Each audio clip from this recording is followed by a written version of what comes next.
Hey guys, this is OddOneGaming. This is going to be another Raid Shadow Legends video. Today's video is going to be an interesting subject because, well, we do have the 2 times voids going on right now. We also have a 10 times going on for Inchensa, right? Inchensa Grailbearer, and I figured what better time to talk about what void epics you should empower than now. So I basically went a little bit through my roster and I looked through also some of the epics that are in the game, the void epics, and I compiled, like I said, a top 10 void epics that you should be empowering. Okay, so you might see some people missing from the list, such as, like, I don't know, somebody like Demetha, that's, you know, it's really amazing for unkillable clan boss. You might be seeing some other people like Maneater that's not on the list because, well, at the end of the day, the people that I put on my list are people that are worth empowering because they have endgame viability, okay? Either they're gonna be amazing for Saint Channels, either they're gonna be amazing for Hydra or for Arena, because most of the time, the people that you want to empower and invest, you know, those, instead of using those for Faction Guardians or Fodder, you want to empower those because they push your account to the next level. So I'm gonna go through my list, and if you disagree with this list, just let me know in the comments down below. But if you want to take somebody out, who would you bring in? But before I jump into this, I want to mention that for those of you that have been watching my channel, I've been watching me for Watcher of Realms as well. I've moved all my Watcher of Realms content because most of you asked for that. I've moved it on my other channel where I cover Dragonair Silent Gods as well. So if you still want to see Watcher of Realms content from me, just go check out the other channels. There's going to be a link in the description and in the pin comment to the other channel. So, you know, while you're there, just drop a sub as well. Also, I'm going to be doing my 2 times summon, but I'm going to be doing them tomorrow, as honestly, I'm not sure I really care about Inchensa. Like, she does bring, you know, Poison Cloud, single target. She does bring AoE decrease defense, weaken AoE decrease attack. Not sure she's really what my account needs because I pretty much have most of the stuff that she brings covered. But anyway, let's jump into the list because it's been 2 minutes. So number 1 on the list is somebody that I've been playing with and I want to play with more, and it's you know, she's a really amazing champion, is going to be Oboro. The reason why Oboro's so good is because of, first of all, her kit, but secondly because of the fact that she can be really amazingly paired with Lady Mikage, especially in stuff like Hydra, if she's the only Shadowkin in there. What does Oboro bring? Well, she brings an A1 that can be AoE, an AoE that also lands decreased defense if the target she attacks is under 4 or more debuffs. On the A2, she brings a hit that steals buffs, also transfers all of her debuffs, but she, you know, she also hits pretty hard with this one. Then on the A3, she buffs herself, then hits one target, then casts Perfect Veil on herself, and also the passive, she brings Revive on death. She can be really good as a damage dealer, she can be really good as a mischief tank, she can be really good as, you know, somebody that wears the curse set to bring hex. She's an amazing overall epic. She's 100% worth empowering. I'm not sure if she's number 1 on the list, but I wrote her down. So the list is not in particular order, you know, from number 1 to number 10, the strongest or the least strongest. It's just, I just went through, like I said, went through it and just compiled it. So that's Oboro. Number 2 is obviously Seer has to make the list because, you know what, depends on how many buffs, how big awakening you have and whatnot. She's still the best wave clearer in the game because of her karma burn. So obviously, because if we empower her, we're gonna get more crit rate, more crit damage, more speed. It's gonna benefit her on the A3, which means you might just need less stats from your gear. You can at least more or less crit rate and speed, and you can push more crit damage and maybe even less buffs to be able to enable her to just destroy those waves. Okay, so that was number 2. Now, number 3 is gonna be one of the best, if not the best, void epic support in the game, and that's going to be Godseeker Aniri. Especially because, well, first of all, she can be amazing for Hydra because she brings single target revive on this one that resets the skill cooldowns. She brings the passive revive on this one when somebody is close to, you know, somebody gets a fatal hit, she lands revive on that and that person comes back. Also, she boosts healing. She boosts the healing and increases all the buffs duration by 1 turn and decreases the duration of all enemy buffs. Plus she heals on the A1. She's amazing for Hydra. She's also amazing for duoing the Sand Devil. So in order for you to get those stats, which can be pretty high, if you have her empowered, you know, it's gonna get you more HP, more defense, more speed, all of that good stuff that you need. So that's why Godseeker is number 3 on my list. Now, number 4, I want to give a shout out before I jump into that, but somebody that's also really amazing is somebody like an Ursula de Morner. I didn't really put her on the list, but maybe I should drop somebody like I'm going to mention later. Maybe I should drop them for her because she brings an amazing revive with increased defense and strength, and that can be cast even though you're not reviving people. AoE increase attack and decrease attack, and then, well, A1 is just pretty much useless. Just wanted to give a shout out to Ursula. But next one is going to be actually from the Night Revenants, Whisper. Well, Whisper is so amazing. If you have not watched OddOneGaming, aka Saf's videos, HH Network's videos on Whisper, he created the Church of Whisper. She's basically an amazing DPS that can destroy Hydra. She can destroy the Shoguns. You know, she's just a crazy single target DPS with the double hit on this one, with a single hit on this one that can ignore all of the defense. She can land weaken herself. She's just so powerful. She just does some insane amount of numbers, and that's why Whisper definitely makes the list.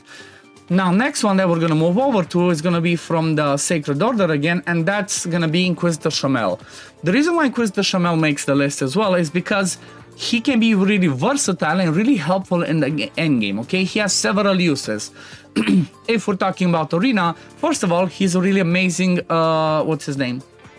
Taras counter, because on his passive, he basically cleanses the fear that Taras places and boosts the turn meter of your lead champion. At the same time, he's really good against in Arena against UDK counter because he has this triple hit. If you have 3 buffs on him, he ignores 100% of their defense. So because it's a triple hit, the first hit goes on UDK, and the second and third one, doesn't matter who they are, they're gonna be dead. Unless they have Stone Skin, Inquisitor Shamel is pretty much gonna one-shot them. Number 3, he's amazing in Hydra. He can be a good DPS for Hydra, again, because of the passive that keeps cleansing those true fears from the Head of Mischief. Head of Torment, but at the same time, he's also really helpful because if you build him right, he can be the slowest and be with high resist, and obviously Empowerment gives him more resist. He can be really good as a Mischief tank, as the slowest champion there, plus damage, plus Head of Torment. He's definitely a top tier epic, so Inquisitor 100% worth empowering. Now, next one's going to be somebody that's specifically more towards Arena, but I'm guessing can be used in Hydra. I think I've seen Authentic make a video on her, but the next one that definitely deserves that spot is going to be Gala Longbraids. She's so powerful as a single target hitter that it's 100% hands down worth investing in because, first of all, triple hit on the A3 that ignores 25% of the defense, grants an extra turn if she has full HP after she uses it.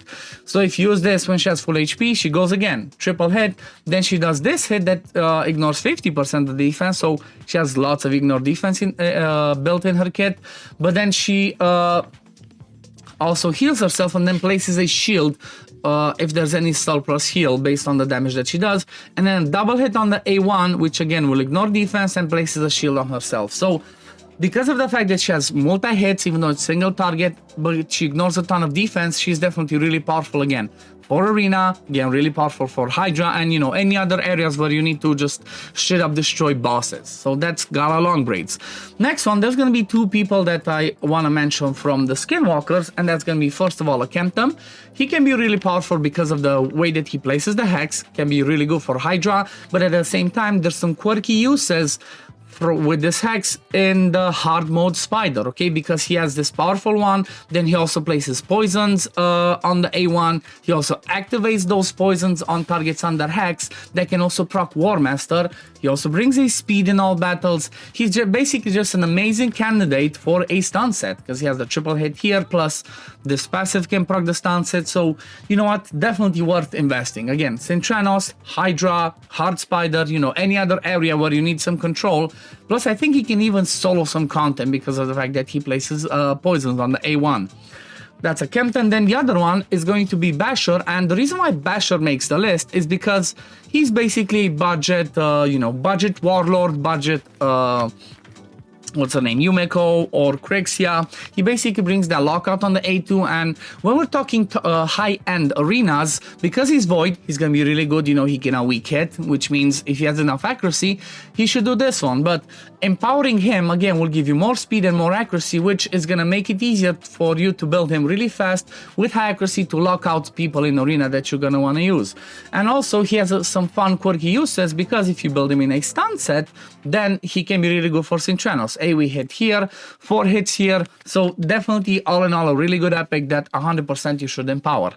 Now we're gonna go down to, we got 2 more on the list. The one that I'm gonna call right now is gonna be either him or somebody else, but Gambo definitely worth on the list because he can be a amazing nuker. He also brings speed and all that in arena, so can be really good for arena. He buffs himself with crit rate, crit damage. So if you take this into account, plus the empowerment that I think gives another 5% crit rate, crit rate, you need to give him so little crit rate that it allows you to just give him a ton of attack, a ton of crit damage. Then he goes with the AoE and smacks people down. Then an amazing A1. And on the same spot, I'm just gonna give a shout out for somebody that I already made a video on, but pretty much the same principle for Slix's Stripe Hide, because same principle, he buffs himself, then does AoE hit, double hit on this one that also heals himself, and also if he kills somebody, then he will reset the cooldown of his, A2. Sorry, if you kill somebody with A2, then his next attack will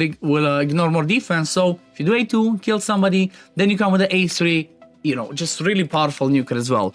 And then the last one that's going to make the list, again, somebody that's going to be really good for the end game, that's going to be White Dryad Nia. The reason why she's so good is because she's a really powerful support champion that also brings you some reset, brings you AoE decrease speed, like on the A1, AoE decrease speed, A2, cleanse on a single target with the heal and with the decreasing of cooldown on the for 2 turns.